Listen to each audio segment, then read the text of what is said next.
warm welcome to you all. Hope you'll thoroughly enjoy our programme.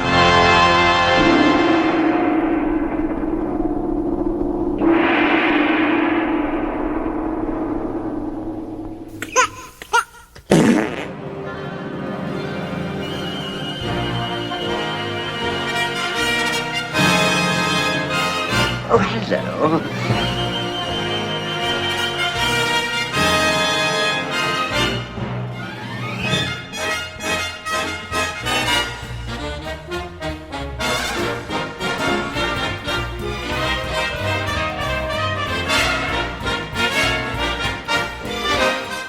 It's the Reel Britannia podcast, a very British podcast about very British movies with just a hint of professionalism. Good morning, Scott here. This week we are discussing Rita, Sue and Bob 2 from 1987.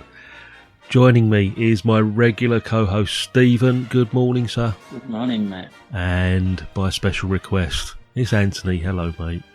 Hello. Hi, everybody. We've already been doing a bit of film reviewing, haven't we?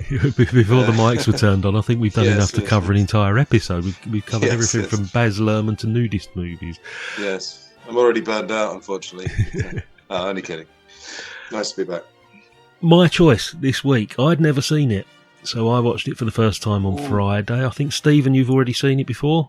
Yeah, I think I've seen it several times at least. And not recently. Anthony, yourself? Yeah, a couple of times, yeah. I remembered Michelle Holmes, because I used to watch Coronation Street back in the day. Of course, she was in Coronation. Yeah, that's right. So, yeah. It's one of those movies that I should have watched. You know, it's got my name written all over it. It's, you know, a British movie from the 80s. It's a Film 4 production. I watched all the other sort of Film 4 stuff round about this time, and it's just escaped me, you know. But I knew a lot about it, and I knew some of the scenes that were coming up because my nephew, he's now 40, bless him, but he was obsessed with this film when he was a teenager. I'm intrigued to find out what you guys think about it because, as I say, as a first-time watch, I've got quite a bit to say. So, Let's play the trailer. It's Rita, Sue and Bob 2. We'll be back after this.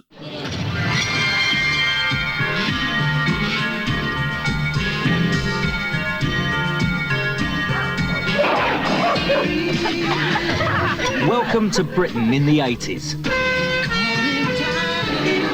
Two nations now constitute our country. And Rita and Sue are in the wrong half. In the car? Yeah. Where do you want to go? There's never out to do where we live. Not much we can do, is there? So it looks like we'll just be walking round again. You may think what happens to Rita and Sue couldn't happen in England. Bob's going to give you a lift home, aren't you, Bob? Did the wife give you babysitting money? Yeah. You may be shocked. Things haven't been going too well with me and the wife. I hate you. You may be appalled. You're not trying to tell me that she's been babysitting till this time? Hi! Bob enjoyed himself, fire. But you'll laugh at what Rita and Sue do to stay one jump ahead. Rita, Sue and Bob 2. If it came to it, and she stood there and asked me, I think I'd tell her. I'd worm my way out of it. But it'd save a lot of trouble all around, wouldn't it?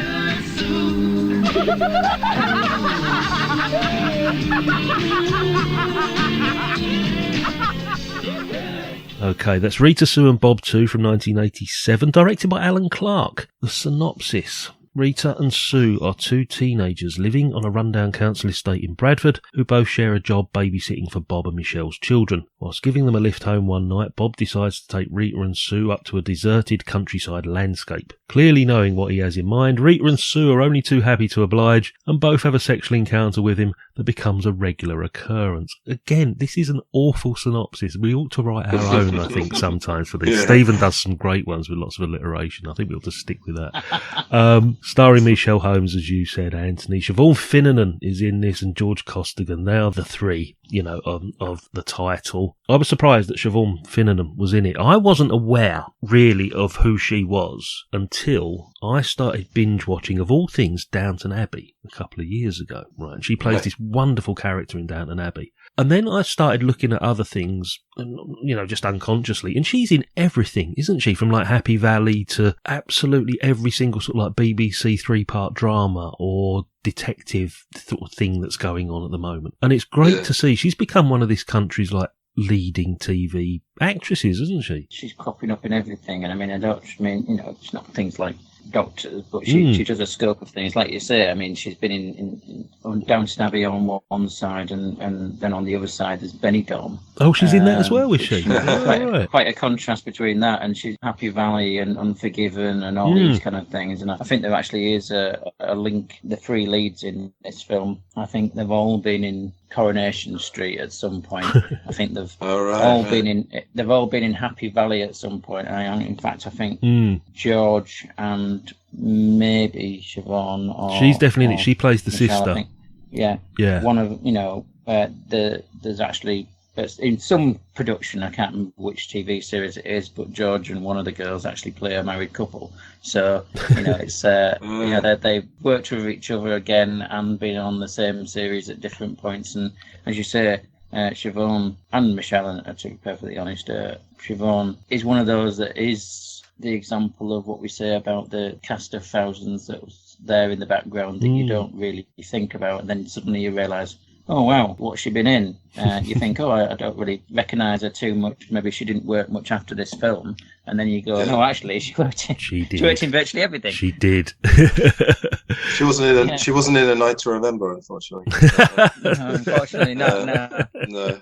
But Michelle Holmes I knew from, do you remember Good Night, Sweetheart? Oh, of course, she was... Nicholas Lyndhurst. Yeah, she was his wife in the 90s, and then he'd go back to the 40s, and if you remember, he used to play a lot of Beatles songs and pass them off as his own. He did. Oh, get out of the way. There we go. Oh, You've done it. Oh, but no, I love Michelle Holmes.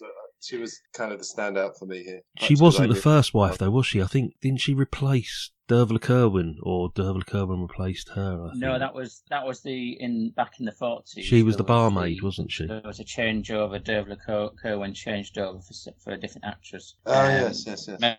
Michelle Holmes was consistent as the wife in the modern day. I didn't really watch it, to be perfectly honest. I don't know why I know, but I do know that. It wasn't too bad, yeah. And that Beatles film, that Beatles film Yesterday that I savaged a couple of years ago.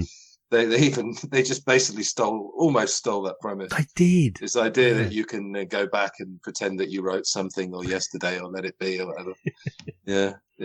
Anyway. So this movie, as you were saying, you guys were sort of saying these guys have all worked together since and sounded like they remain close friends. They probably had no choice because of the intimate contact and the acting they were doing throughout this movie. And it starts right at the very beginning. This is the bit that got me. The sex scene in the car at the very beginning. I was not expecting that at all. I was just thinking it was going to be. I knew the premise. That George Costigan was going to share this relationship with 2 schoolgirls. And when you describe it like that, you start thinking, especially for someone like me who hasn't seen it, you think, how creepy is this going to be? Especially to modern day audiences as well. But it didn't seem sinister in any way, the way it was presented. Did you guys feel that as well? Because to me, I'm not saying it seemed normal, but at the same time, it didn't feel like predatory or anything like that.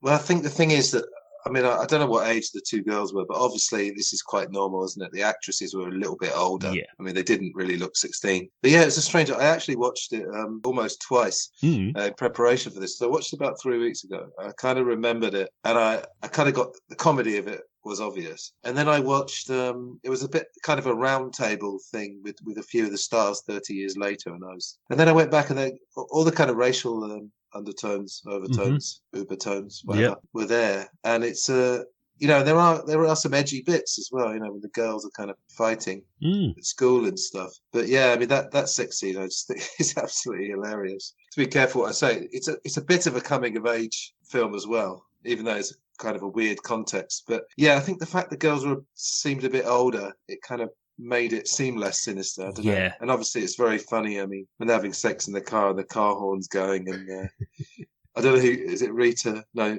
which one's Michelle Holmes? That's Sue, isn't it? Yes. She goes first, and then you just get this shot of Rita kind of just leaning on the car, looking really bored. It's like, oh, have you finished yet? And it's so yeah, it's kind of comedy, but then there's a bit of darkness there, and I was just taken aback. I was like, Alan Clarke, what? That's the thing, the sort of movies we associate Alan Clarke with, but he's proved he can do comedy as well. Yeah, Stephen, how was it for you this time round, mate? Even though I've seen it a number of times, there is still a kind of perception of the film that obviously this is a film that puts sex at the forefront sort of thing, and it's potentially a bit gratuitous, and it isn't in any way. I mean, the sex scenes, you don't see anything apart from some legs behind somebody's back. And it's comical more than anything else. The sex scenes, you don't get to even see a bare breast or anything. Yeah. Or even I think the worst you get is George Costigan's naked bottom, very briefly. The level at which it's an 18 is because of the subject matter, not because you actually see what you see. Certainly, what Anthony's just said there, that there's the portrayal of the racial relations in the film, which on one side there's from the drunk father making comments to the Asian lad, and then on the other side, although the language isn't language that we would use to refer to Pakistani people these days, it isn't done from the girls with any bile. It's just a same way you might shorten other, to say Aussie rather than Australian sort of thing. So there's no bitterness there, but then obviously there is a portrayal to some extent reality of the different communities and how their behaviour is, but I don't think that is doing it in a sense of making it out that there's anything wrong with any of the communities on the race divide. It's just more particular individuals, how they behave. The film does stay the right line with regards to it keeping its tongue in its cheek without getting too dark, but the whole premise comes from somebody who lived this life, really, been in that situation.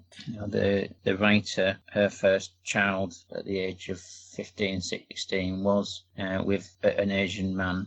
So it's it comes from a place of lived experience. It's I was sort of thinking this paved the way a little bit for movies like East is East that would come later, because it gives the chance because that was set in Bradford as well, wasn't it, Stephen? The East is East. It was Bradford. So, well, actually, it was filmed in Bradford, but set in across the border in Oldham. There we go. That's right. And this is like, I don't know, about 12 years apart.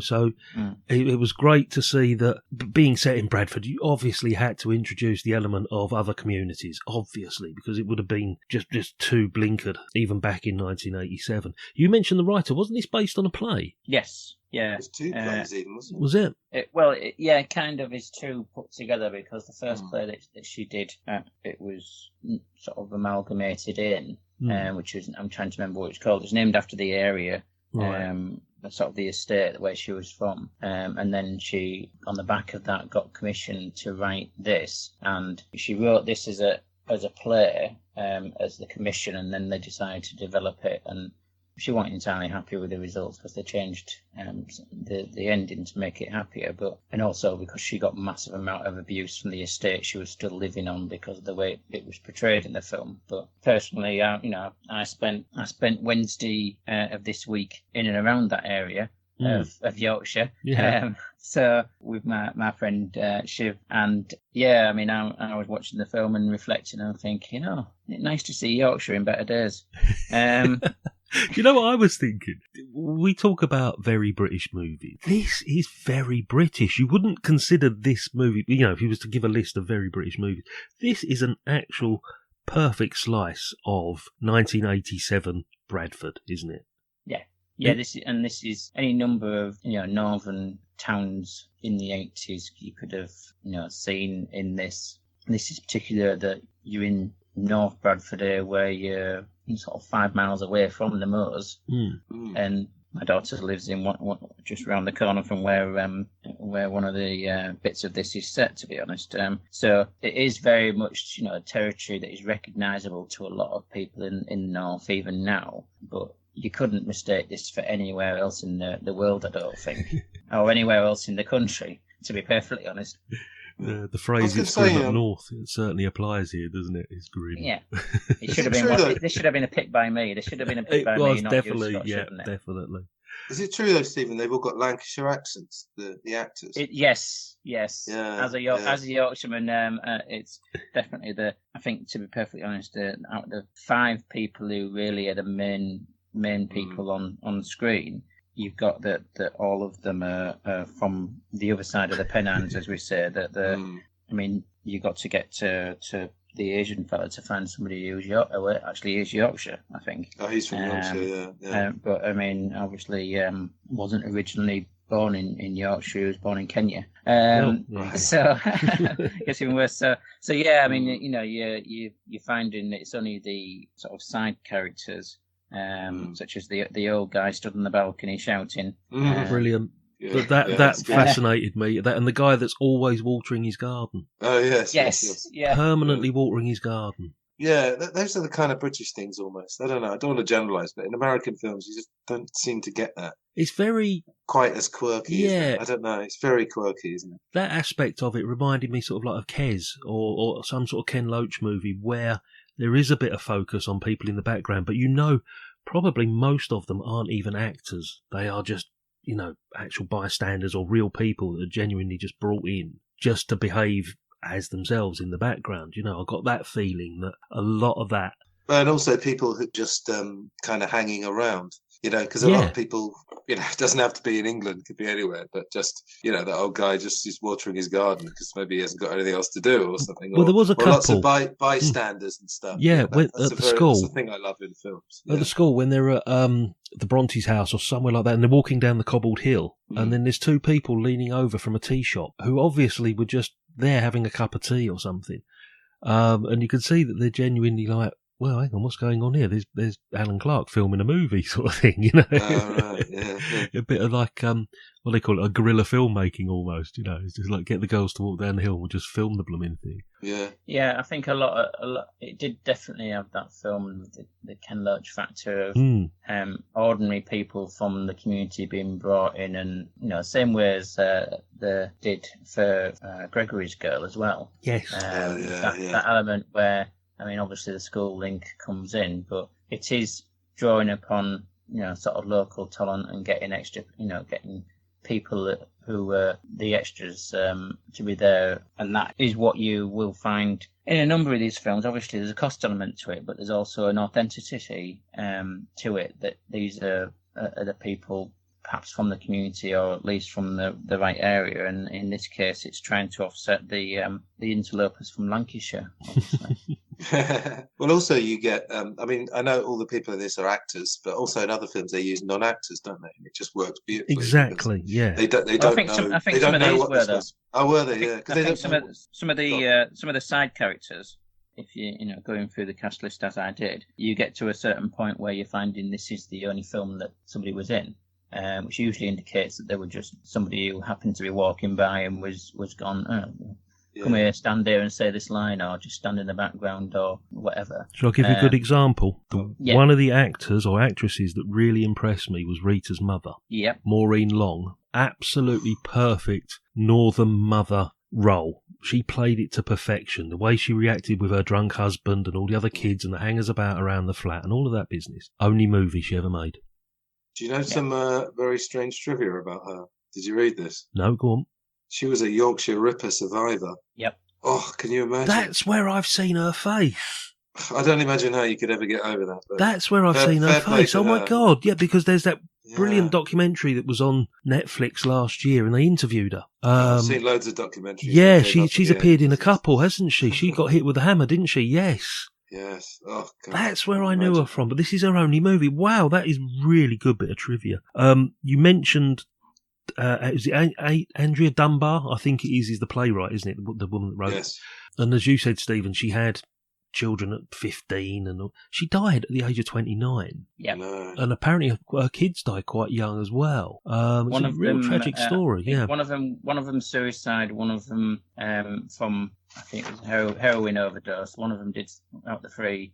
One of them did survive, I believe. because they were at some kind of ceremony that was somehow acknowledged in her later life. But yeah, she had a tragic life, really, in a lot of ways. And, I think her talent that she has, had to produce 2 great pieces of work that she apparently, with regards to the screenplays and stuff, drawing from her own experience, I think, wasn't able to be fully realised because of her own demons and her own background. They've not been able to escape it, unfortunately. Yeah. We haven't wanted to bring the party down too much. There's quite a lot of tragedy involved with this, because Alan Clarke died. I think Alan Clarke was a heavy smoker. He died in his 50s, and even the Black Lace guy died in a coach crash. Horrible. when he was touring with Smokey. Yeah. Yeah, we can make jokes about their music, but that's still tragic. Yeah. Well, although I liked Agadoo. Well, I was only about 6. I thought what Scott was saying. I thought Scott was gonna lead into the fact that his nephew being such a fan of this that he got into gangbangs. No, not going to gangbangs. What actually happened? Every time this was mentioned at a family party or a barbecue around my brothers or whatever, my nephew would hijack the stereo and put on "We're Having a Gangbang" by Black Lace, right? And I'm like, what is it with these? He said it's from Rita, Sue and Bob too. And I went, I haven't seen it. And he was like, so, and to the point where I think they went on holiday to one of these Haven holiday caravan park type things. And the entertainment that night or one night that week was Black Lace. And he went up and requested having a gangbang. And the blonde-haired guy with the mullet went, "Don't worry, son, we're going to do it anyway." So he's like, it is the showstopper sort of thing. Nothing against Black Lace, but they probably haven't got a massive list of hits. Superman was the other one, wasn't it? I can't remember many others. Yeah. This has just reminded me of something else. Didn't we find out somewhere that Bruce Jones, who was Les Battersby in Coronation Street, found one of the Yorkshire Ripper's victims? Yeah, I do remember him being in one of the documentaries. Yeah. Yes. This is bizarre. And then, of course, we got this Moors connection. Obviously, it's a different Moors from, for those overseas. Yeah, the Moors murders were a big thing in the 60s, but yeah, not in this area. Make that clear. But yeah, no, very strange. But about 50 miles away. Was it 50? Oh, it was Manchester, wasn't it? Saddleworth, wasn't it? Yeah, so just the other side of this is the sort of north of Bradford, and that is just sort of southwest along the M62. So it's not a million miles away. Got driven across them once. They are very bleak. It's a wonderfully looking, bleak landscape. It looks like it's almost black and white permanently, that whole thing. There's just no colour to it whatsoever. You're just talking about Lancashire, aren't you? Well, yeah, the rainbows in black and white up there, mate, haven't they? They're great for films. It's like, it's our version of the Australian outback. It is very just grim. Grim is the only word I can use.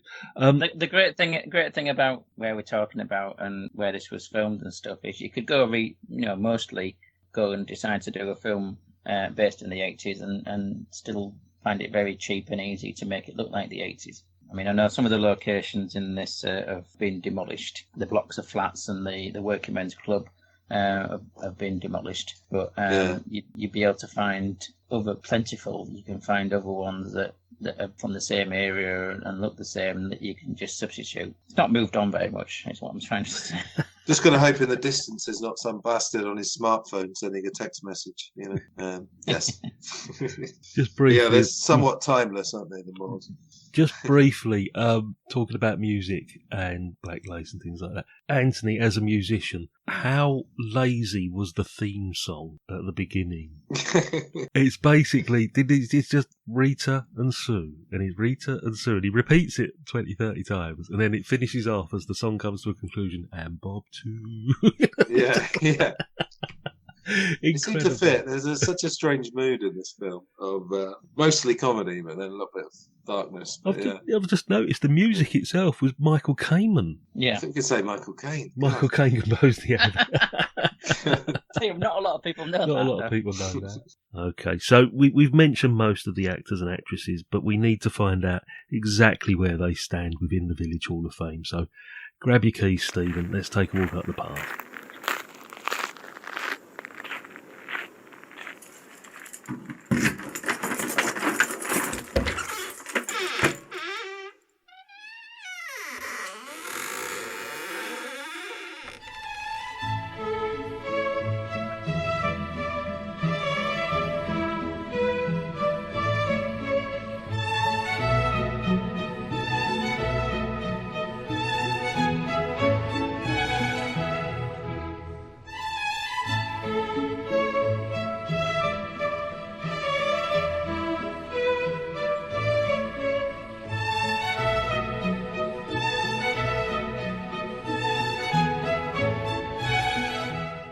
Okay, Village Hall of Fame, Stephen. Actors and actresses that have appeared more than 3 times on the show in different movies or productions will get inducted. As Anthony pointed out, there's very slim chance that any of this lot appeared in A Night to Remember. It is possible, but not the lead 3. How did you get on this week? How are things looking in the hall? Right, well, we've got one fella who is making his second appearance, which is Bernard Wrigley, who was the teacher in this film. He was previously in Brassed Off. Ah, okay. So with that Chuckle Brother moustache, and then, getting easily distracted from people's homework by deciding whether to put a bet on a horse, which isn't entirely out of character and is a lived reality, really, of some of the teachers up here. So yeah, that's it. Is that it? Oh. So it's the first appearance for Leslie Sharp, who will appear in soon in Mike Leigh films. But we've had nobody else. There's others in there. Now, there's others in here that will appear in other things. That's amazing. I mean, but this is the closest we could get to a repeat appearance, which is a rarity. We haven't had this since episode 5 or 6. This doesn't happen. Yes, I mean, I'm trying to think. Last time it did happen, I think it might have been one of the episodes that I was on, such as maybe Legend or one of those. Possibly, more recent. But otherwise, no, this is a complete anomaly with regards to only having one person that's previously appeared in something, and even then, them not having appeared 3 times. Well, any hope of you padding out this episode for the next 10 minutes has gone right out the window. Quick, help me out here, guys. Well, I got a bit distracted because I saw when I did look at Bernard Wrigley's thing straight away. It came up on IMDb. It's got a picture at the top of it that I immediately thought, oh, look at that. It's going to be that he was in East is East. Right. Because, there's a picture there which has got On Paris. I and can then see it, turns out, yeah. And then it turns out that that's My Son the Fanatic, not East is East. So I was like, didn't get him in. Having one person, but them achieving the 3 would have been, I think, respectable. But unfortunately, no, this is shallow ground. Wow. This time round. That's so, as I said, some of them will appear in other things, I'm sure, because there's various faces we recognise. But at this stage, a combination of it being the first thing in people's career a lot of the time, and a lot of unknowns and one-off actresses, the local community stand-ins, as it were, making guest appearances. We're in a situation where that's all we're getting out of this, and we don't even, the writer. Andrea, this was the only thing that she did. Although Alan Clarke has done a number of things previously. He'll crop up again, obviously, with Scum. He'll crop up again. At this point, he's not actually appearing in anything else himself either. So, it's shallow ground this time round. Absolutely. I wanted to say that this isn't typical Alan Clarke, but when you think about the subject matter and how dark it actually is under that frothy surface, it is quite an Alan Clarke movie, isn't it? When you think of things like Scum and all the Firm and all those films that he's done. Yeah. It fits perfectly, doesn't it, I think? Is he from the north or the south, Alan Clarke? I'm going to say the north. I'm not 100% sure, to be honest. Let's have a look. Yeah, he was another person from the other side of the Pennines, if I remember, but I don't know where. Because saying, like, Scum, do you remember Made in Britain with Tim Roth? Yeah. Oh, brilliant. So good. I saw that again recently. And the Firm, they're all sort of based around London, aren't they? Or, I don't know, yeah, Scum pretty based much, around I London? think. Yeah. I don't know.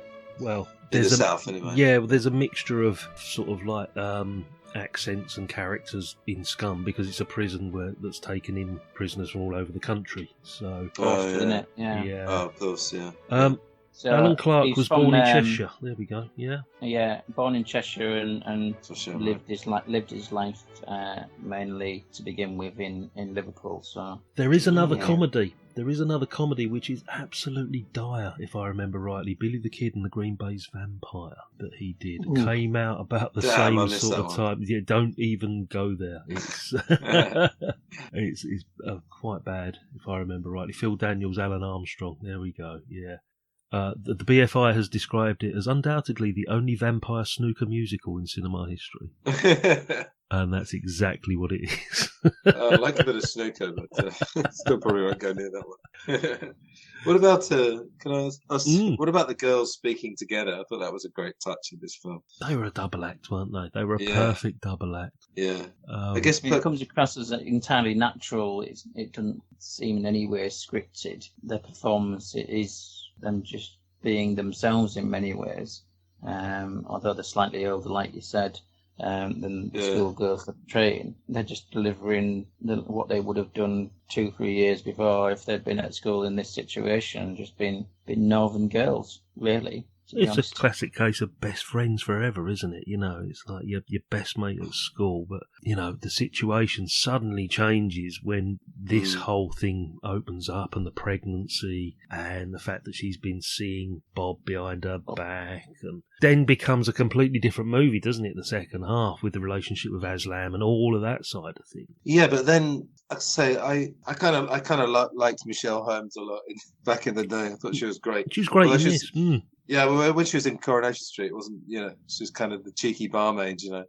But then all the stuff with Aslam, there's racial overtones, but it's very funny as well. Right? When they're walking down the street with Aslam's sister, and just that kind of racial divide, and just the sort of worlds apart idea. But it got a little bit dark, but then it kind of went back into comedy. It was very, very interesting. Yeah, it's really interesting because it wasn't what I remembered. I just remembered the comedy, really. Not the second half as such. Yeah. And there is an element in this. I don't know whether I'm putting my perspective on it or whether it actually is seen by yourselves, but you know, you've got the bits where there's a little bit of darkness, whether it's you know, having fled the house due to Aslan slapping her around or anything else, or the bits where they're having an argument between themselves because one of them's been seeing Bob behind the other's back and all this, you know. But you see that brief flash of something dark is then offset by them finding a way to make some kind of joke about it, and which is I think a very northern characteristic where, you know, we find a way to make a joke when things get dark in order to try as a coping mechanism almost, and that's, I think, displayed by the girls particularly, you know, throughout this, that they're just, whenever things are happening, they're making the jokes. So hopefully that's a northern characteristic. Do you know what you could actually describe this movie as, guys? You could actually describe this movie as not a kitchen sink drama, but a kitchen sink comedy. Yeah. It's got a few layers to it, hasn't it? Yeah. So it is a kind of a coming of age, I don't know, I suppose. It's a sexual awakening. Definitely a coming of age movie, but not how you'd expect it to be. You know, you wouldn't, you know, put this in the category of coming of age movies, but it certainly fits there. It does, you know. Yeah. It ties in. It ties in. Yeah, I mean, there's some. I mean, obviously, you got some comedy in some of the stuff with Ken Loach and Michael Lee, but I think your reference to Kes before. There's also the element that lead character Billy in Kes was facing a situation of leaving school and what then his future was destined to be. There wasn't really any future to look forward to other than doing exactly the same as what the other people around him were doing. And these are the same situation that, you know, and they might have some kind of job, whether it's directing taxis or doing something, or end up as some other job that's not really a career that they would aspire to, but it's just a way of earning some money to pay for the gas bill and being able to have, you know, some drink at the weekend, and that's the lived life that they're seeing around them and their only destiny themselves. And the way they deal with that is to just be having a laugh. Wasn't the tagline for this something like Thatcher's Britain with its knickers down or something? Yeah. Perfectly sums it up. No, they find a good way of making serious points. I mean, even Bob and his wife, what's his wife's name? It's Leslie Sharp, isn't it? Yeah.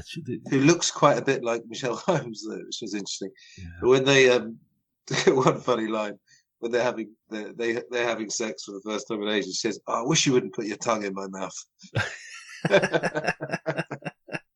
You could see like how Bob could be a little bit frustrated, but no, the good comedies, they do make these points, don't they? But without kind of hammering it too much and putting a comedy spin on it. So Well, again, it's East is East. You know, they've got dark elements in there with regards to the domestic violence and some of the racism and things, but it's essentially a comedy, and there's a pattern there with regards to these things. I mean, you know, you look at Restless Natives as well with regards to the bit of darkness there with regards to people's prospects and the decimation politically, and then people doing what they can to actually give themselves some form of life outside of just the trudge. So yeah, I think this is it's a comedy that's maybe a bit saucy, but it certainly doesn't have the stuff on screen that you would expect going into it. That is, as far as sex, actually that's a very small part of what the film's about, to be honest. It's kind of a MacGuffin or a catalyst for the rest of the film. I think they spend more time talking about standing in a cow pat than they do actually talking about actual sex. Yeah. That's a great scene as well, because she wants to go first this time as well. Yeah, Bob can't get it out and they just start laughing at it. I loved all that stuff. Just seems so natural, doesn't it? I'm surprised, Stephen, you haven't caught on to this yet, because one of your favourite jokes of all time. It's called Rita, Sue and Bob 2. I'm surprised you haven't said I've still not seen the first one. Yeah. I considered it right at the beginning. Oh, you did? Before we started, I was gonna say it, and I thought, am I being too predictable by saying that? And I thought, should I or should I not? And yes. I did decide not to, but I was regretting it. So I'm glad you brought it in. I had to mention it, because normally that is the first thing you jump on when a title's got that. Yeah, I am that predictable, yeah. Well, they nicked it for Look Who's Talking too. They did. Yeah. Should we just quickly tell the King George anecdote as well? That's the thing. King George. That's Stephen's favourite turn to gag about. That's one of mine as well, actually. Yeah, the madness of King George. It was originally madness of George III, and the Americans were like, "Oh, where are the first two?" Yeah. I'm just going to sort of finish this off by saying, look, my first time watch, and I absolutely loved it. It surprised me at how frank and how open it was. I was expecting it to be a bit more subtle. You know, that first scene when they're having it off in the car, I was like, wow, we're going there already. Okay, I know where I am now. The authenticity of it, even down to the clothing and things like that. The girls all dressed in white for the night out. You know, even though they weren't actually going out, they were just babysitting, but they dressed up, they got their makeup on and all of that. That's what teenage girls did in the 80s. They were going out, so they got dolled up. Every male character in this film is a piece of shit. There are no male characters with any redeeming qualities to them whatsoever, when you think about it. You look at them all. Northern men. That's what we like. The fact that Black Lace make a cameo, you know, just notched it up another star for me. And the fact that Alan Clarke has proved that he can do comedy, but it has got Alan Clarke's fingerprints all over this. You couldn't necessarily look and say, oh, that's an Alan Clarke movie, but when you think about it, as I said earlier, the darker elements to it and the seriousness and the grittiness of it, when it's not being laugh out loud funny, is pure Alan Clarke, and I absolutely adored it. Yeah. I want to say a couple of things before we finish. Yeah, no. The drunken father. I mean, the acting is absolutely brilliant, because it's so easy to do over the top drunk, just sort of staggering all over the place. Yeah. But he looks like, you know, he's not just been tying one on that day. He's been tying one on for the last 5 years. You know, he just got that. I just think it was a brilliant bit of acting. Yeah, it's the relationship. We should talk about the ending, of course, because the writer hated the ending. The ending was changed, wasn't it? Yeah, she didn't like that they'd made it a happy ending as opposed to what it was. Oh, right, okay. Originally. Yeah, I mean, I'm not into sort of retro shaming. You know, I think films are of their time and stuff. But obviously, you know, morally, Bob doesn't exactly get punished for what he did, does he? So I didn't have a problem with it, but yeah, I just wanted to point that out that the writer didn't like that. And perhaps they were paving the way for Rita, Sue and Bob 3, mate. That's what. Of course, yeah. Stephen, anything? Imagine a sequel now about, you know, where they are at this time in their lives. I thought that when I watched it, because obviously seeing that would all actually be tempting to.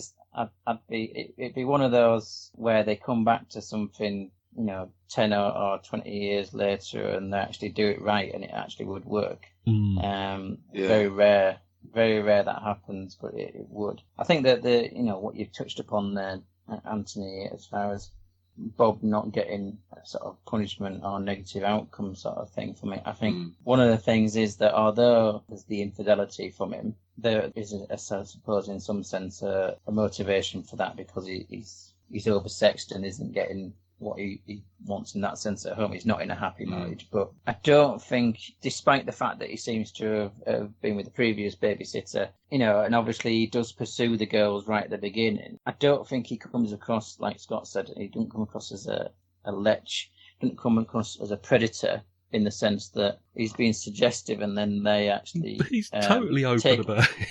Yeah, he makes the suggestion to them and they take him up on the offer, and you get the impression, I think very strongly, that if they'd have said no, yes, he might have continued to ask at various points on future car journeys, but at no point would he have forced himself upon them. No. Yeah. His part in this ends up being that very quickly the power dynamic really shifts from him being the one that's pursuing them to them being the one that is really using him for their sort of sexual experience and justification.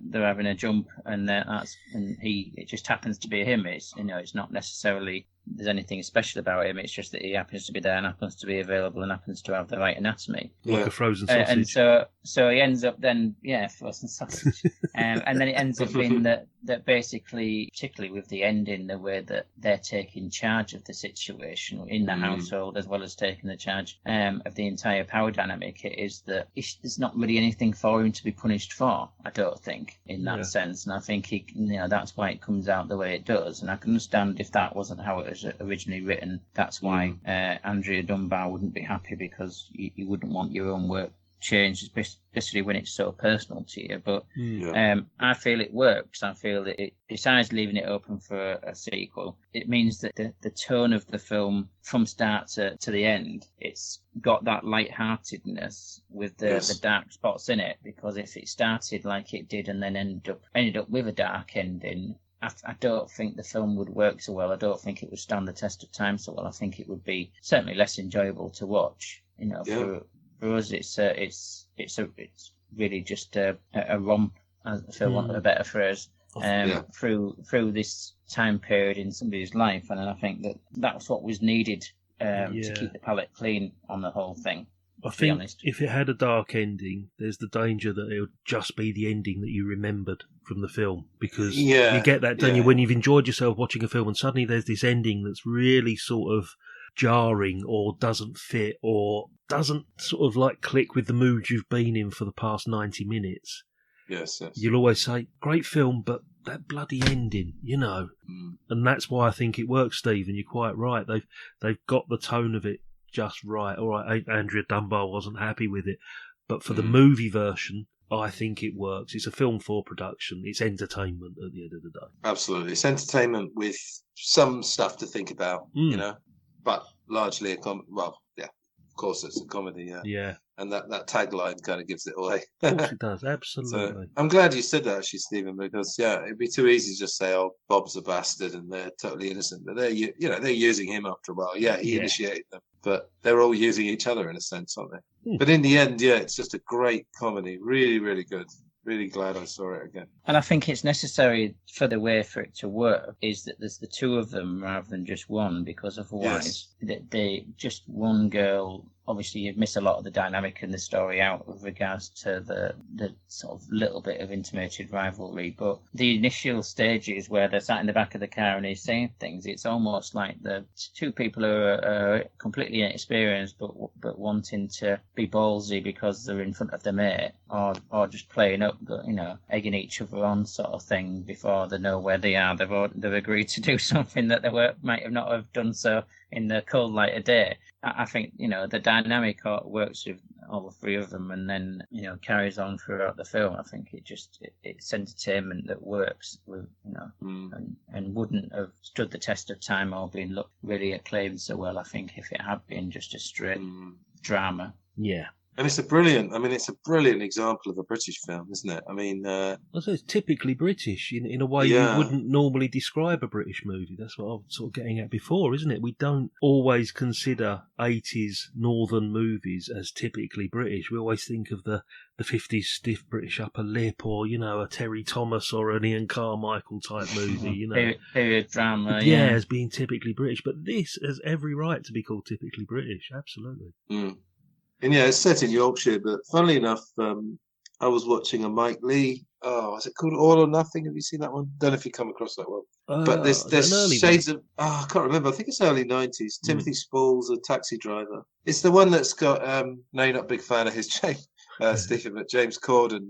It's the one where he plays like a mentally challenged kid. He's actually really good. He does a great performance. Ooh. Anyway, I was watching it, and obviously Mike Leigh films are a lot more serious, but also there's that idea of them on a council estate, and there's two people have sex in a car, and it's almost like because they haven't got anything else to do that day, kind of thing. No, sorry, I didn't mean that in a rude way. I'm just saying. The point I was trying to make was that I think if you set this in London, I don't know if this was on. Obviously, the accents and everything's going to be different, but I don't know the shades of that. Sure, I think that there is an element where you could transplant this to other deprived areas in the country, particularly at that era of time, and make it work. So, certainly, if I remember All or Nothing correctly, there is echoes in that, what you're saying. And it is about, I suppose, that overall with Mike Leigh and Ken Loach and other ones, including this and Restless Natives and such like, there's a certain amount of the coping with the lack of opportunity or the lack of real change being offered in the future, and you're just making the most of the moment before you're perhaps going to end up in a predefined pattern of behaviour that your peers or your parents have done. So with this, it keeps it on the comedy side and makes us laugh throughout it and see that, any darkness there could be is kept in little pockets, which are then offset immediately with some humour that isn't incongruous. It just does work. Yeah. And this film in total just does work, thankfully. And it, for those of us that did live through the 80s, which all of us did, and particularly, when you live through the 80s in the north, you just watch this and you go, this is actually completely authentic. There you go. Yeah. Seizing the moment, isn't it? Yeah. Yeah, absolutely. Okay, that's Rita, Sue and Bob 2, 1987. Thanks, guys, for that absolutely fascinating look at an Alan Clarke movie for the first time. So, we're going to be back together very soon. We've got Anthony is choosing the next movie. Let's take a quick break. We'll be back after this.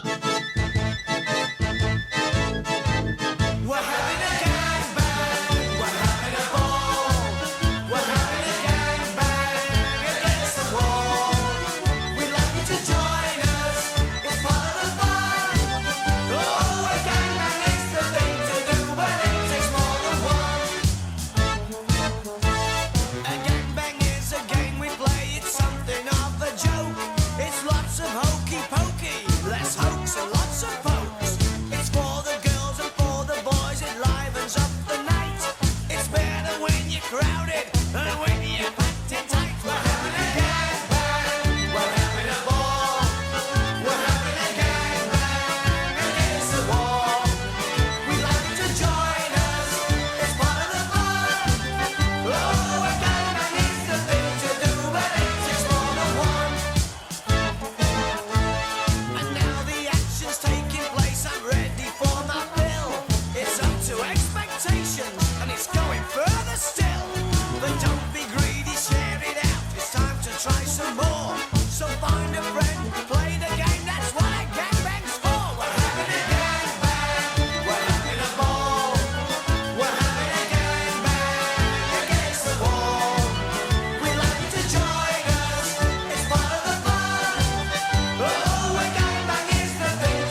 Okay, right, so Anthony's choice next time. Sir, what have we got lined up? Oh, looking forward to this one. Well, the last time I was on Sneaking Paws, I chose Strangers on a Train. And I thought, well, let's stick with Mr. Hitchcock. Excellent. Now, we always think of Hitchcock's British films as being at the beginning of his career. I know what you got. Yes, we know. But he did make, as you two well know, and a lot of your listeners will know, he did make a British film right at the end of his career. I believe it was his penultimate film. So 1972, we are going to go to what I consider top-tier Hitchcock, which is Frenzy. Oh, yeah. Can't wait. Yes. I cannot wait. I've been wanting to do this one for a long, long time. Yeah, it's been on my list, but I could never work out a right time to bring it. So, and I think this as a follow-up to contrast to Rita, Sue and Bob too. I think yes. both fine films in their own way, but not. I don't think there's a lot of similarities between the two. So yeah, this is good. A bizarre tribute to Bernard Cribbins as well. Yes. Isn't it? Yes. Of course. Yeah. Well, yeah. I mean, like Stephen said, it's not really that connected to this film, but it's still got the gritty Englishness. And when we get there, I think your listeners will appreciate that. This is very different from the stuff he was doing in Hollywood. Oh, you know. Yeah. I look forward to finding out what the Beatles connection is. Oh yes. There will be. There's got to be something. I'm just looking at the cast list. I can't see anything obviously jumping out at me, but there will be. There'll be a location or something. Most of it's Covent Garden, isn't it? Sort of set there. Yeah, I'm sure Anthony will come up with a Beatles connection somewhere along the line. Yeah, very much looking forward to that. No, that is an excellent choice, and it's way overdue for us to talk about. So, yeah, after the palate cleanser that was Rita, Sue and Bob 2, let's go headfirst into Frenzy, shall we, guys? Okay, that's it for another episode of Reel Britannia. All that's left for me to say is thank you once again to Stephen for being here again, sir. Thank you. My pleasure. And before we go, Anthony, if you'd just like to tell the audience about all your other shows? Yes, 3 podcasts, Glass Onion on John Lennon, Film Gold, obviously about films, and then Life and Life Only about psychology and alternative media, available in all the usual places. Check them out. And thanks for having me on again. Yep, more than welcome, sir. Thank you so much. That's it. Cheers, guys. See you soon. See you later. Take care.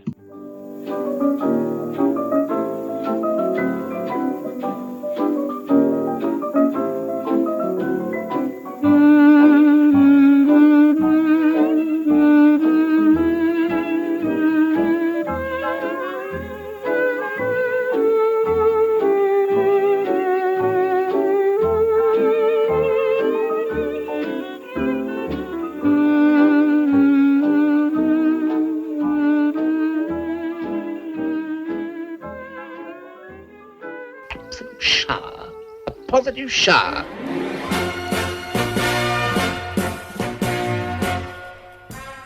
Bon voyage.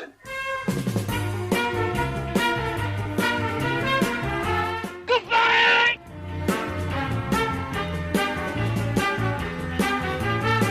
Good luck. Thank you.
The British hand up, sir.